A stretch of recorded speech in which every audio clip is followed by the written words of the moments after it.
असम के सोनितपुर जिले के अंतर्गत उगराजुली चाय बागान में उपस्थित होकर आज 65 नंबर ढेकियाजुली विधानसभा क्षेत्र के विधायक तथा असम सरकार के कैबिनेट मंत्री अशोक सिंघल ने एक कली दो पत्ती योजना के अंतर्गत चेक वितरित किए।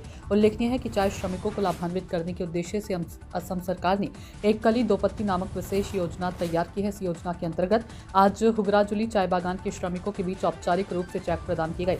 आज के इस चेक वितरण कार्यक्रमों में मंत्री अशोक सिंघल के साथ भारतीय जनता पार्टी के राज्य नेता धनु तपन ढेकियाजुली आंचलिक पंचायत के अध्यक्ष हेमंत डेका, भारतीय जनता पार्टी ढेकियाजुली मंडल के अध्यक्ष काजूदीप, सचिव तपन दास, अमियापुर जिला परिषद की सदस्य कुसुम कुमारी राजपूत, आंचलिक पंचायत के सदस्य रामू प्रजा, राक्षसमारी गांव पंचायत की सभानेत्री गौरीवर्धन, उप सभानेत्री रियाधर, भारतीय जनता पार्टी राक्षसमारी निर्वाचन प्रबंधन समिति के अध्यक्ष अजीत साहू, उपाध्यक्ष माघु प्रजा सहित बूथ अध्यक्ष एवं अन्य कार्यकर्ता उपस्थित थे। आज के कार्यक्रम में ही चाय श्रमिकों द्वारा भारत के प्रधानमंत्री नरेंद्र मोदी और असम के मुख्यमंत्री डॉक्टर हेमंत बिस्वा शर्मा को अभिनंदन स्वरूप गमछा भेंट किया गया। प्रशांत वैश्य की रिपोर्ट।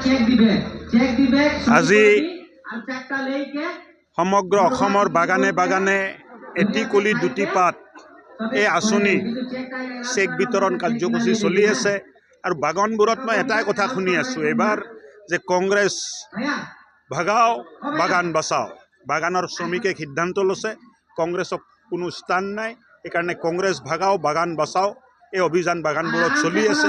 আৰু মই ভাবোঁ যে এইবাৰ মাননীয় মুখ্যমন্ত্ৰী ডাঙৰীয়াৰ নেতৃত্বত যিখিনি যুগান্তকাৰী আঁচনি যুগান্তকাৰী পদক্ষেপ লোৱা গৈছে, বাগানৰ মাটি লাইনত থকা শ্ৰমিকৰ মাটি আৰু কোৱাৰ্টাৰ শ্ৰমিক পৰিয়ালৰ নামত ম্যাদী পট্টা কৰি তেখেতসকলক সমঝাই দিয়া হৈছে।